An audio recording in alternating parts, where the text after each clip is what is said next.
أعوذ بالله من الشيطان الرجيم. بسم الله الرحمن الرحيم. والصلاة والسلام على رسولنا محمد سيد الأولين رسول الله السادة والأصحاب رسول الله نسيب وإن شاء الله إن شاء الله.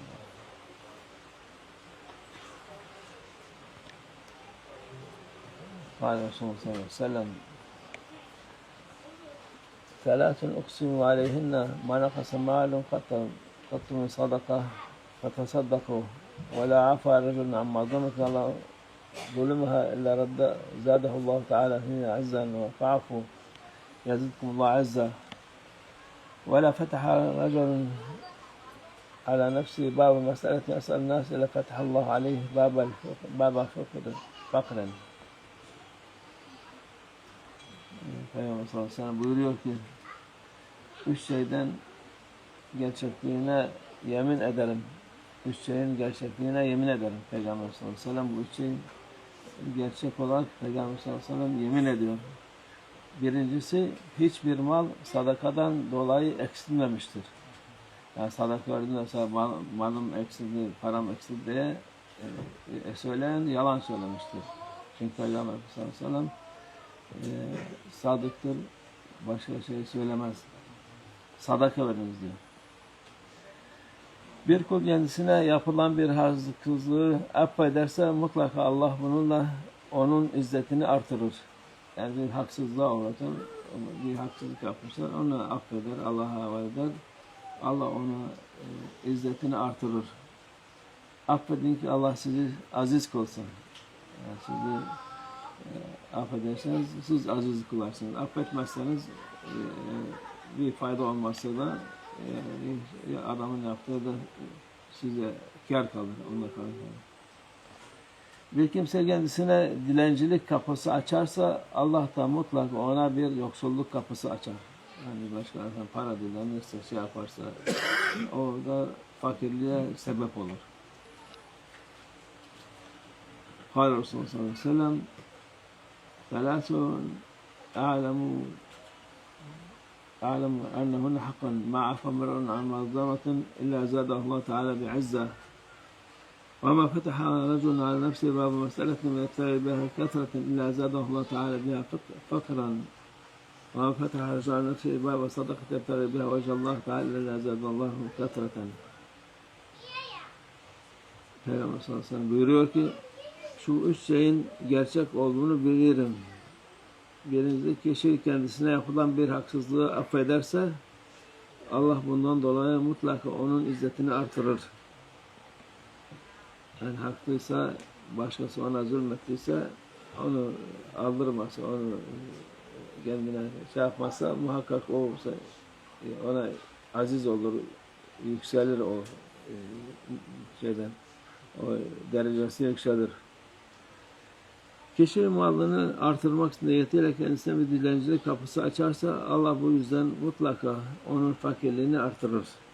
Yani parası var, şey yapar, daha fazla para aslında, yani ondan bundan dilencilik yapar, para ister, ya para alıp vermez.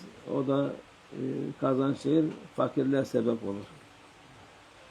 Kişi Allah rızasını gözeterek sadaka vermek için kendisine bir kapı açarsa Allah mutlaka onun malını artırır. Yani o sadaka vereyim diye ne kadar şey varsa o mal eksilmez, artar sadakayla. Onun için sadaka çok mühimdir. Her gün o sadaka muhakkak vermesi lazım insan. Kendi haceti için, kendi faydası için, Allah'ın rızası için sevabı artsın diye her türlü güzellik için sadaka mühimdir. قال الرسول صلى الله عليه وسلم: ثلاثة نفر كان لأحدهم 10 دنانير وتصدق بها بدينار وكان لآخر 10 أواق فتصدق منها بأقية وآخر كان له 100 أقية فتصدق منها ب10 أواق في الأجر سواء كل تصدق بعشر ماله. Peygamber sallallahu aleyhi ve sellem buyuruyor ki, 3 kişiden birinin 10 dinarı vardı. Yani 10 dinar altın olur ya başka şey olur. 10 taneden bir dinarını tasadduk etti. Yani bu adamın bütün malı 10 dinardı. Birisini tasadduk etti. Yani 10'da birini verdi. Birinin 10 ukiyesi vardı ve bir ukiye tasaddukta bulundu. Ukiye dedi yani galiba 200 gram gibi bir şeydir. 5 ukiye 1 kilo eder. Onda birini o da tasadduk etmiş. Yani bu malının onda birini on tasadduk için. Verenin 100 ukiyesi vardı ve 10 ukiyesini tasaddukta bulundu. Yani bunlar hepsi onda bir vermiş oluyor. Hepsi de malının onda birini tasadduk ettiği için sevapta eşittirler onlar. Yani o malı fazla vermiş, ötekisi az vermiş ama hepsi onda birini vermiş. Aynı sevaba nail oldular. قال Resulullah sallallahu aleyhi ve sellem hayrun nas mu'minun fakir yu'ti cuhdehu. Peygamber sallallahu aleyhi ve sellem buyuruyor ki en hayırlı insan gücüne yettiği kadar veren fakir mümindir. Yani fakir ama gene de sadaka verecek. Onun haline göre sadakası, o da en hayırlısı odur. Yani sadaka vermeden o şey yapmıyor ama onun verdiği sadaka da en hayırlı sadakadır. Çünkü fakirdir bir de muhakkak o sadaka veriyor. Kâle Resulullah sallallahu aleyhi ve sellem hayr babul bir as-sadakatu. Peygamber sallallahu aleyhi ve sellem buyuruyor ki iyilik kapıların en hayırlısı sadakadır. Çok iyilikler var, yapılacak iyilikler var ama sadaka en iyisidir buyuruyor Peygamber sallallahu aleyhi ve sellem. قال Resulullah sallallahu aleyhi ve sellem hayrukunna atvalukunna yadan. Peygamber sallallahu aleyhi ve sellem buyuruyor ki sizin en hayırınız sadaka vereniz eli en uzun olanınızdır. Bu hayrukunna dedi hanımlara hitap ediyordu Peygamber Efendimiz. O hitap adlarını ama herkese de olur yani. En eli uzun demek sadaka veren fazla veren demektir. قال Resulullah sallallahu aleyhi ve sellem sabaka dirhamen 100.000 dirham. Raculun lehu dirhaman akhadha ahaduhuma tasaddaqa bihima ve raculun lehu malun kathir fa akhadha min urdihi 100.000 fatasaddaqa biha. Peygamber sallallahu aleyhi ve sellem bir dirhem 100.000 dirhemi geçti. Yani bir dirhem veren sadaka o 100.000 verenden daha fazla sevaba nail olur diyor Peygamber sallallahu aleyhi ve sellem. Birinin sadece 2 dirhemi vardı. Birini tasadduk etti. Yani yarı malını tasadduk etmiş. Birinin çok malı vardı ve malından 100.000 dirhem alıp tasadduk etti. 100.000 verdi ama 100.000 daha onda milyonlar vardır.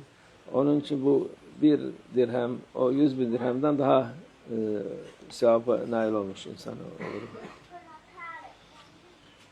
Kâle Resulullah sallallahu aleyhi ve sellem sadakati sır tutfi gadaber Rabb. Peygamber sallallahu aleyhi ve sellem buyuruyor ki gizli olarak verilen sadaka Rabbin gazabını söndürür. Yani gizli vermek daha hayırlıdır. İnsanları rencide etmeden sadaka görülmeden vermesin. Kâle Resulullah sallallahu aleyhi ve sellem sadakatul mer'u muslim tezid fiyel amr ve temna miyetetes su ve yedhullah Teala bihel fahr vel kibr. Peygamber sallallahu aleyhi ve sellem buyuruyor ki Müslüman kişinin verdiği sadaka ömrü uzatır ve kötü ölümü önler. Bunlar ikisi güzel. Ondan daha yani sadaka ömrü uzatır. Kötü ölümden de muhafaza eder. Allah muhafaza etsin. Kötü ölümden çok acayip şeyler var. Bir de ondan çok mühim olan Allah onunla kişiden övünme ve kibir duygusunu giderir. Yani kibir yapmaz, övünmez. Onlar kötü hasletlerdir. Allah'ın sevmediği hasletlerdir. Onu yaptırmaz Allah ona. Kâle Resulullah sallallahu aleyhi ve sellem sadakatü tesuddu sebîne bâba mine's-sû. Peygamber sallallahu aleyhi ve sellem buyuruyor ki sadaka kötülükten 70 kapıyı kapatır. Her türlü böyle gibi kötülük varsa, kötü şeyler varsa o kapıları kapatır, muhafaza olur mümin.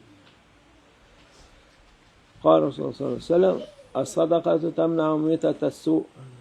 Mesela gene buyuruyor ki sadaka kötü ölümü önler. Allah kötü ölümden muhafaza etsin. قال Resulullah sallallahu aleyhi ve sellem Es-sadakatu temna'u seb'ine min enva'il bela ehvenuha cüzzam vel baras. Cüzzam vel baras.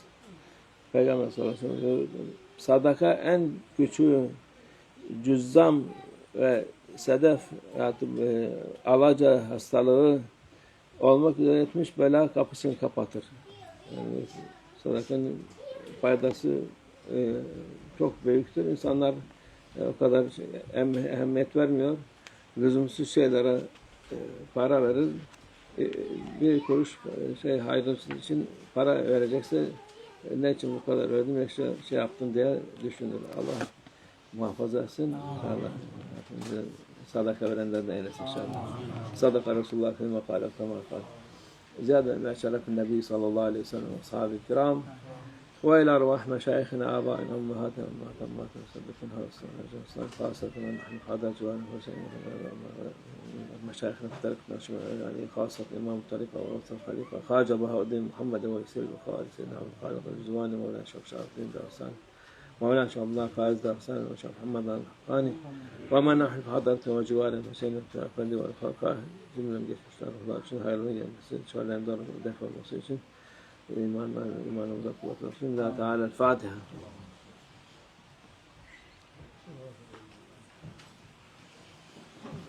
الله